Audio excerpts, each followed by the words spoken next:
옆에 계셔서 반갑습니다. 옆에 계셔서 반갑습니다. 예배가 끝나면 서로 이렇게 인사를 하는 데 있어서 좀 약간 좀 어려움이 있는데, 예배 시작 전에 이렇게 인사를 해놓으면 이후부터는 인사 안 해도 다 넘어가는 겁니다. 저 집사는 왜 나만 보면 맨날 표정이 없고 인사도 안 하지? 뭐 이런 분도 계시고, 또 어르신들은 또 왜 요즘에 어서 오세요. 젊은 사람들은 왜 우리한테 인사를 안 할까? 이런 얘기를 제가 목회하면서 종종 들었습니다. 그래서 이 문제를 어떻게 해결할까 고민하다가 이런 생각을 했습니다. 저 이런 얘기했습니다. 목사인 저한테도 청년들 인사 안 해요. 그러니까 인사 받을 생각 하지 마세요. 이렇게 얘기한 적도 있습니다. 왜냐하면 진짜 살아보면 각자의 입장이 다 다르고 사정이 다릅니다. 이번 주 아주 내가 인생 살면서 최악의 경우를 경험할 때도 있습니다. 그러면 인사할 사람이 눈에 보이지 않습니다. 인사 그렇게 잘하던 사람도 인사 안 합니다. 그럴 때가 있습니다. 어떤 때 그게 한 달, 6개월씩 갑니다.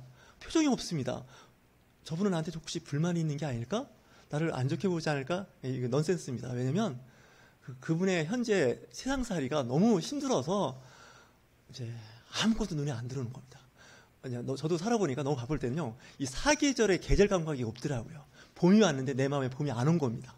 그러면 이제 봄은 왔는데 절기상 내 마음이 따뜻해지지가 않는 거죠. 그러니까 항상 상대방의 어떤 사정이겠구나 이렇게 생각하면 거의 문제가 없습니다. 사업하시는 분들 있지 않습니까? 뭐 장사든 사업하시는 분들도 이게 안 풀릴 때는요, 좀 그러면 안 되는데 하나님이 내 눈에 앞에 안 보입니다. 교회는 더욱 안 보입니다. 그 말씀의 은혜를 막 받고 좋을 때는 정말 순교자적 영성을 갖고 있다가 이게 세상적으로 힘들어지고 안 풀리면 교회를 더 다닐 건가 말 건가 고민까지 하게 됩니다. 이게 우리의 어떤 자연스러운 심성이기 때문에 그런지도 모릅니다. 그래서 어떤 분들은 이제 교회를 한 몇 년씩 방학했다가 나오시는 분도 계시고, 몇 년까지는 봐줄만 한데 30년, 50년씩 방학하시는 분도 계십니다. 근데 하나님의 그 속성 중에 하나가 참고 기다리신다는 게 참 좀 좋은 점인 것 같습니다. 하나님은 기다리십니다. 여러분들 한순간 어느 한 시점에서 사람을 바꾸려고 처음부터 생각하지 마십시오. 시험 듭니다. 그래서 좀 기다리면 될 거야 이렇게 생각하는 겁니다. 목회를 하거나 여러분들이 성도 여러분들께서 신앙생활 하실 때 가장 좀 제가 권면하고 싶은 덕목이 있다면 참고 기다리셔야 됩니다. 고린도전서 13장에 나오지 않습니까? 사랑은 오래 참고. 이 사랑의 속성이 제일 첫 번째가 뭔지 아십니까? 오래 참는 겁니다. 그래서 여러분, 잘 참는 사람은 세상에서도 그렇고 신앙생활에서도 롱런 하십니다. 성공하십니다. 근데 못 참으면 안 됩니다. 근데 제가 이렇게 목회하면서 이런 생각을 해봤습니다. 교회에서 제일 오래 참고 잘 참아야 할 대상이 누굴까 생각을 했는데 누굴까요? 담임 목사님입니다. 부교육자도 아닙니다. 담임 목사가 제일 참고 오래 기다리는 그런 덕목을 갖추지 않으면 어렵습니다. 특히 성격 급하신 분들은 목회하시면 안 됩니다. 그런 생각도 해봤습니다. 제가 근데 성격이 급하거든요. 그래서 성격 급한 것을 이렇게 자꾸 이렇게 좀 고쳐보려고 노력했는데 잘 안 됩니다. 잘 안 되는데 그럴 때마다 예수님도 참으시고 하나님도 참으시고 성령님도 참으시는데 왜 내가 못 참을까? 이렇게 생각을 하시면 좋습니다. 오늘 말씀은 출애굽기 14장 말씀인데 잘 아시는 내용이죠. 출애굽을 했습니다. 그러니까 요즘 말하면 이집트를 탈출을 했는데 문제가 발생합니다. 이제 10가지 재앙으로 인해서 이제 애굽 왕이 이제 포기하고 이제 이스라엘 백성이 나가도록 이제 허락을 했는데 그랬으면 이제 가는 거 아니겠습니까? 근데 지금 애굽 왕의 그 마음이 변했다는 게 문제입니다. 우리를 섬기던 저들을 어떻게 우리가 놓아줄 수 있겠느냐.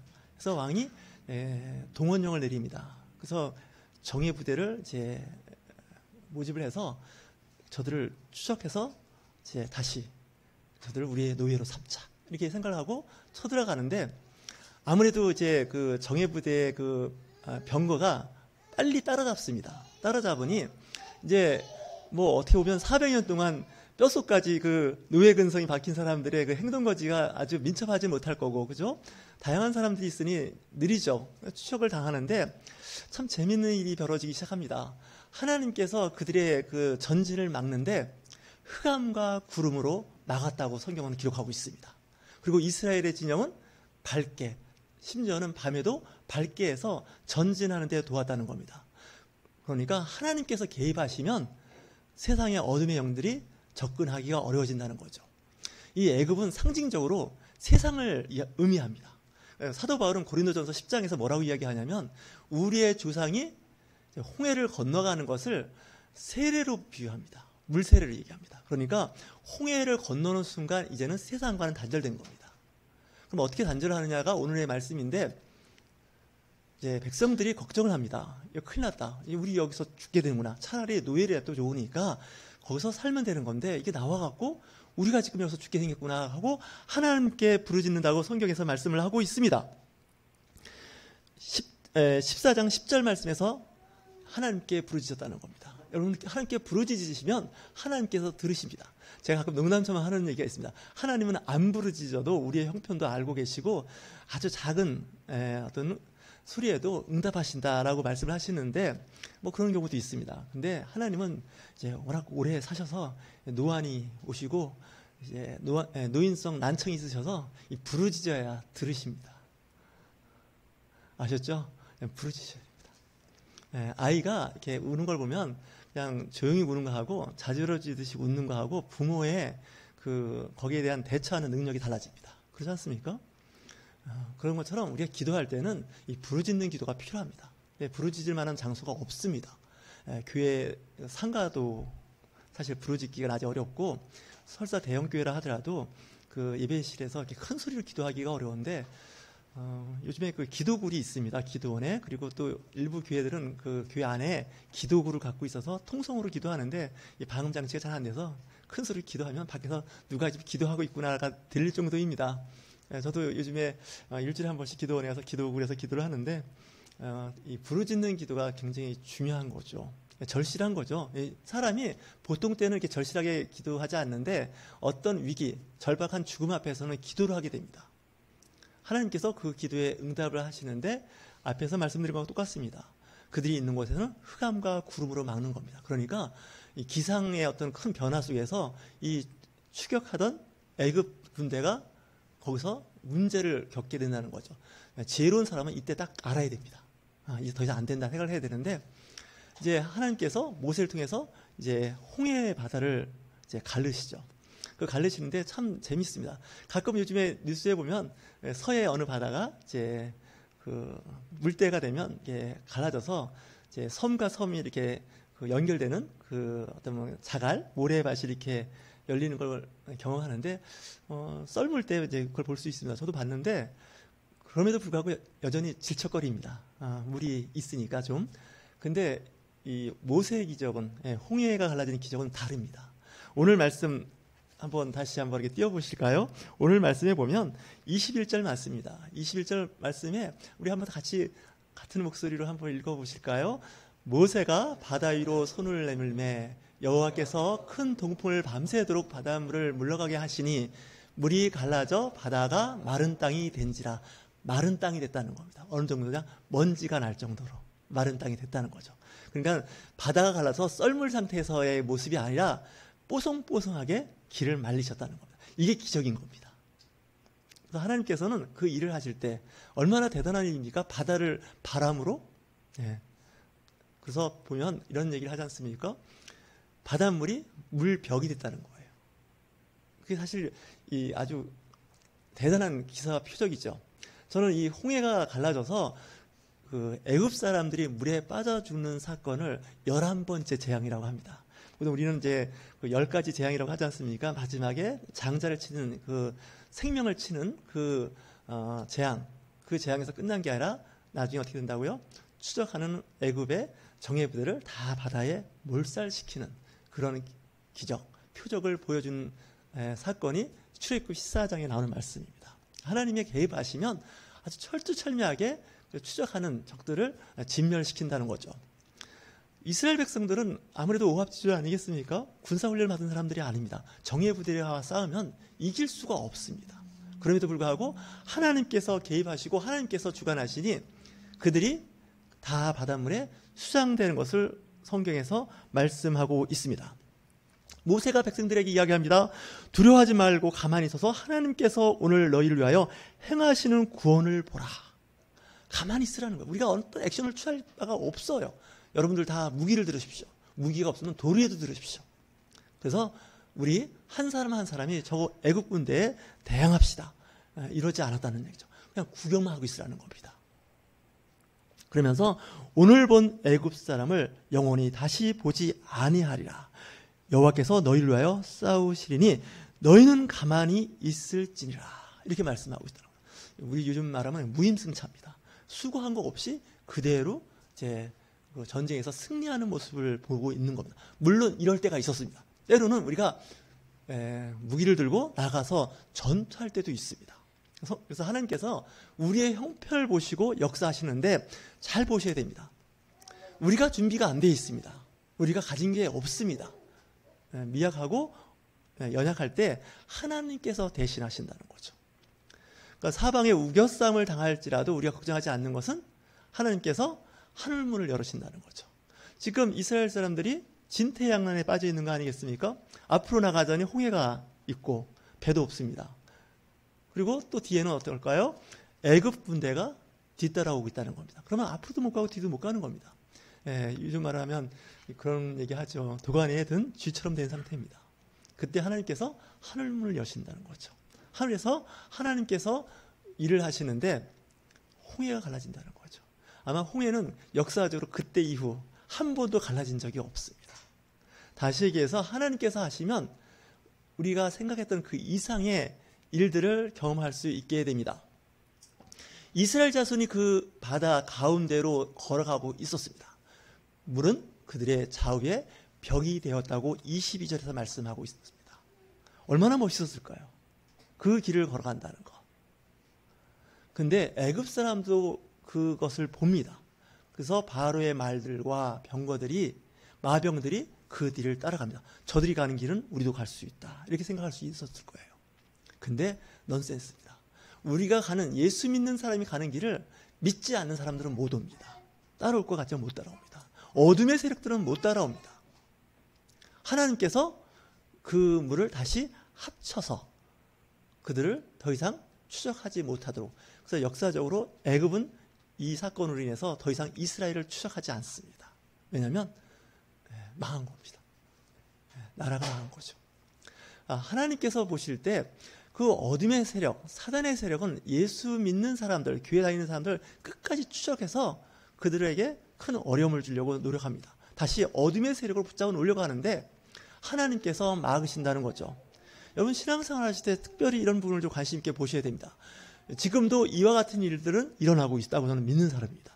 다만 우리가 그걸 눈으로 보거나 귀로 듣거나 깨닫지 못하는 육적인 눈과 육적인 귀로 보고 있기 때문에 그렇습니다. 지금도 마찬가지입니다. 분명히 오늘 오신다는 분들이 계셨을 겁니다. 그리고 또 와야 할 분들이 있었을 겁니다. 근데 그에게 홍해가 갈라지는 그런 역사가 없었다는 거예요. 다시 얘기해서 교회는 누구나 다 올 수가 있습니다. 근데 아무나 오는 것은 또 아니라 생각이 듭니다. 왜냐하면 세상의 영들이 놓아주지 않습니다. 어떤 이유든지 간에 놔주지 않습니다. 그래서 영적 싸움이라고 하지 않습니까? 이 영적 싸움에서 승리하시려면 하나님께 부르짖는 사람들입니다. 애굽 사람들은 하나님을 믿지 않고 부르짖는 사람도 아니고 오히려 하나님의 백성을 지휘하게 추적해서 잡으려고 했던 사람들입니다. 세상에는 우리에게 근심 걱정을 끊임없이 던져준다는 거죠. 작은 공동체이지만 여기서 일하는 각종 어떤 해야 할 일들이 많이 있습니다.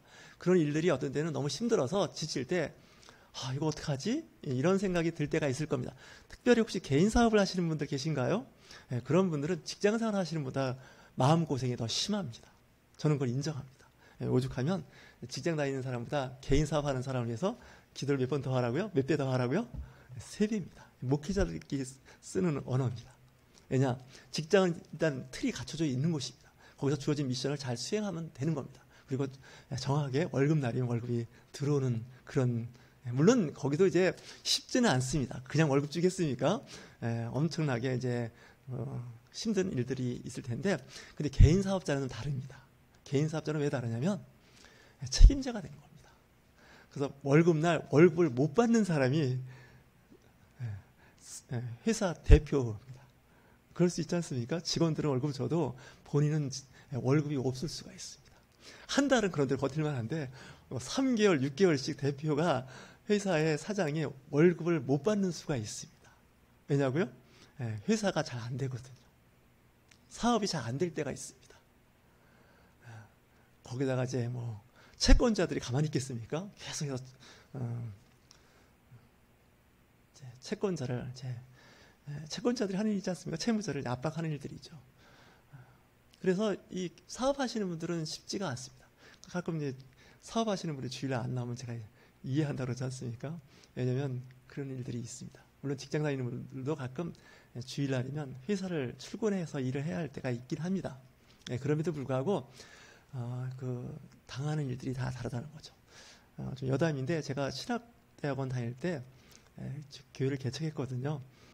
3학차 때 전도사일 때 제가 교회를 개척을 했는데 교수님이 그런 말씀을 하시더라고요. 수업 중에 어떤 특정 대형교회, 초대형교회를 예를 들면서 저 초대형교회 부목사님보다 저 윤철종 전도사님이 영성과 영권이 더 높다는 거예요. 더 세다는 거예요. 저는 속으로 아멘 했습니다. 무슨 얘기인지 아시나요? 큰 교회든 작은 교회든 부교육자는 책임은 있어도 그렇게 크게 책임 안 집니다. 교회가 소위 말해서 없어지면 그동안 감사했습니다 하고 떠나면 됩니다. 근데 작은 교회 전도사는 그게 단순하지가 않습니다. 나머지 문제를 다 정리해야 됩니다. 그리고 채무 문제가 있으면 채무 문제까지 다 책임져야 됩니다. 감옥 갈 일이 있으면 감옥까지 가는 게 담임 목사입니다. 아십니까?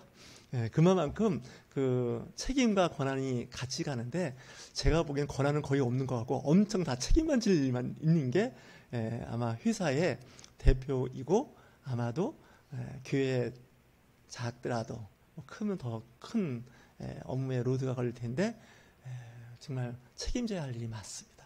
그래서 이 대표로 있는 분들한테 존경하십시오. 사장님을 잘 보필하시고 가끔 말도 안 되는 얘기 하더라도 힘든가 보다 그렇게 하셔야지 노동법 연구해가지고 어떻게 저 사장을 회장을 뭐 이렇게 하시면 안 됩니다. 제가 신앙생활하고도 직장생활도 해보니 이게 만만치는 않습니다. 말 못할 사정들을 성도나 회사원들은 다 그 디테일을 잘 모릅니다. 모세가 이 출애굽하면서 무척 힘들었던 부분이 바로 그런 부분이 아닌가 하는 생각이 드는 거예요. 그 백성을 이렇게 이끌어내서 가는데 하나님께 다 도우십니다. 보니까 군데군데 기적과 표적을 통해서 정말 하나님의 살아계심과 그 인도하심을 경험하는데도 불구하고 힘들고 어려울 때면 어떻게 돼요? 원망과 불평이 나오는데 그 원망과 불평이 누구한테 가냐면 지도자한테 갑니다. 당신이 우리를 이끌어내서 이 광야에서 이 고생을 시키는 게 아니냐. 먹을 게 있냐 마실 게 있냐. 좀 뭐냐. 뭐 겨우 준다는 게 날이면 날마다 맞나. 지겹다. 좀 별식 좀 달라. 파 마늘도 있고 참외도 먹었는데 이게 뭐냐. 이렇게 이제 얘기를 하는 거 아니겠습니까? 개척교회 같은 거 작은 교회 같은 거 그렇죠. 목사님 큰 교회에서는요 음악회도 있고 여러 가지 문화 생활 활동이 있는데 작은 교회 갔더니 목사님 한 분이어서 담임 목사 설교 좋으나 싫으나 매주 들어야 되는데요. 큰 교회는 부교육자나 사역자들이 있어서 가끔 수요 예배, 금요 예배, 주일 예배도 있는데 뭐 이렇게 생각을 하는데 이게 쉬운 일이 아닙니다. 그래서 좀 안 좋으면 우리 목사님들 사이에서 일어나는 말 있는데 그런 말 있죠. 기분 나쁘면 용서하십시오. 목사님이 기도 안 해서 이런다고. 막 그래갖고 나중에 목사님까지 막 코너로 막 몰아가는 일을 하는 일들을 이제 저는 본 적이 있습니다. 그건 사실은 맞습니다. 왜냐면 이 책임자는 기도를 많이 해야 됩니다. 말씀으로 양육하고 성도들을 잘 이렇게 돌보는 일, 섬기는 일을 잘 해야 됩니다. 그럼에도 불구하고 안 되면 이제 그런 일들이 있습니다. 한 국가나 어떤 사회 공동체에서 어떻게 보면 그 대표가 되는 그런 위치에 있는 사람에서는 우리는 기도를 많이 해야 됩니다. 왜냐하면 사실 쉽지 않은 부분들이 많이 있기 때문에 그렇습니다. 오늘도 이렇게 모세의 입장에 볼 때는 리더로서 할 수 있는 일이 없습니다. 그렇지 않습니까? 앞에는 홍해가 있고 뒤에는 강력한 그 당시 최고의 군대 추적하고 있을 때 정말 선택이 없습니다. 그때 하나님께서 개입하신다는 거죠. 여러분 인생에서 그런 경험이 있으십니까? 그런 경험이 있으시면 신앙생활 잘하고 계신 겁니다. 그 사람은 이 반감기가 짧습니다. 그런 체험이 있고 기사와 표적을 경험했고 이제 목격했음에도 불구하고 조금 시간이 지나면 잊어버립니다. 그래서 다시 또 그 원망과 불평, 신세를 이제 한탄하는 일들을 하게 되는데 뭐라고 할 수는 없습니다. 사람이다 보니 육체의 몸을 갖고 있다 보니 추우면 추위를 느끼고 배가 고프면 배고픔을 느끼게 되는 거죠. 또 사람들로부터 여러 가지 안 좋은 이야기를 듣게 되면 몹시 기분이 상합니다. 저는 그래서 신앙생활은 맷집이 좋아야 됩니다. 정말로 맷집이 좋아야 됩니다. 저도 최근에 어떤 분들하고 이렇게 이야기하면서 얘기했는데 이제 막 이 대화하다 보면 서로 감정이 격해져서 쌍욕을 막 할 때도 있지 않겠습니까? 그래서 나 이렇게 이런 일 때문에 굉장히 기분 나쁜 말을 들었다고, 정말 일을 못하겠다고. 그러면 저는 이런 위로를 합니다. 목사인 저도 가끔 쌍욕을 얻어먹습니다. 근데 듣고 나면 이제 며칠이 아니라 몇 주간 기분이 안 좋습니다. 근데 이런 일들이 있으면 안 되지만 이런 일이 있다는 자체가 또 내 자신을 강하게 만들어주는 하나의 기회다 생각하고 좋은 경험했다 생각하고 힘을 얻는 것이 성경적인 거죠. 여러분 사람 상대하면 항상 좋은 관계로만 유지되나요? 그럴 리가 없습니다. 정말 너무 속이 상하고 이건 법적으로 어떻게 좀 해봐야겠다 이런 생각이 들 정도의 마음이 있을 때 고린도전서 6장을 잘 묵상하시면서 이제 우리는 그 일을 하지 않는 거죠. 하나님께서 하시도록 이렇게 하나님의 그 공간을 좀 만들어 주시는 게 좋습니다. 근데 우리가 그 문제를 해결을 하다가 오히려 상황을 나쁘게 만들 때가 많다는 거 아니겠습니까? 그래서 여러분 이렇게 보시면 내가 할 일이 있고 이건 하나님이 하셔야 한다는 일을 분명히 아셔야 됩니다. 근데 우리는 반대로 이제 하나님이 하실 일을 내가 한다 그러고 이제 내가 할 일을 이제 하나님한테 밀어버리는 이런 신앙생활, 사회생활이 있는데 조심하셔야 됩니다. 나는 때로는 손해봐야 됩니다. 나는 그걸 인해서 피해를 보는 겁니다. 그것 때문에 너무나 화가 나고 억울한 일이 있다 할지라도 잘 참고 견디는 겁니다. 그러면 하나님이 알고 계시고 세상 사람들이 알고 기억해주고 기회가 되면 이 모양 저 모양으로 도와주시는 것을 저는 많이 목격했습니다. 세상 살면 정말 힘든 일 많지 않습니까? 억울한 일을 많이 경험하셨을 겁니다. 그럴 때 이때 내가 어떻게 처신하실 것인가를 좀 생각해 보셔야 됩니다. 지혜롭게 성경하십니다. 성경 말씀을 잘 묵상해 보십시오. 성경에 나오는 영적 리더들이 다 같이 공통적으로 경험했던 것이 사회적으로 좋은 평가가 별로 없었습니다. 심지어는 죽음 앞에 아주 어려움을 겪는 사람들이 있었습니다. 그럼에도 불구하고 하나님께서 개입하시더라는 거죠. 그러니까 하나님께서 개입하실 만큼의 틈과 여유를 좀 남겨놓으십시오. 내가 다 하려고 하지 마십시오. 하나님, 우리가 여기까지 왔는데 더 이상 길이 없습니다. 여기서 그냥 머무르겠습니다. 하나님께서 하시는 쪽으로 우리는 가도록 하겠습니다. 이 말 외에는 아무 일이 없습니다. 하나님께 개입하지 않습니까? 갑자기 동풍이 부는 거예요. 왜 동풍이 불까요? 근데 그 바람이 엄청나게 센 겁니다. 태풍보다 더 센 겁니다. 바닷물을 가릴 정도의 그 태풍이면 엄청난 거죠. 그걸 보게 되는 거죠. 그리고 그걸 지나가는 거죠. 모세가 이야기하지 않습니까? 이제는 저 애굽 사람들을 더 이상 보지 않게 될 것이다. 11번째 재앙으로 이제는 애굽은 완전히 괴멸되는 거죠. 영적 싸움입니다. 우리가 출애굽해서 나오는 것까지는 우리가 합니다. 하지만 어떤 문제가 봉착할 때는 어떻게 한다고요? 14절 말씀이 굉장히 은혜가 되지 않습니까? 14장 14절 말씀입니다. 여호와께서 너희를 위하여 싸우시리니 너희는 가만히 있을지니라. 가만히 있으라는 거예요. 그러면 시간이 해결해 준다는 거죠. 그때 그렇게 열심히 하지 않았어도 시간이 해결되는 거였는데 내가 너무 오버했구나라는 생각을 하게 되는 것이 우리의 인생 아닐까요? 때로는 잠잠히 기다리면서 시간을 보내시면 시간이 해결될 때가 있습니다. 우리 옆에 계신 분들과 권면할까요? 시간이 해결해 줍니다. 네. 시간이 해결해 줍니다. 세상에 많은 일은 가만히 두면 사필리 규정이란 말 있지 않습니까? 그냥 이렇게 돌아갑니다.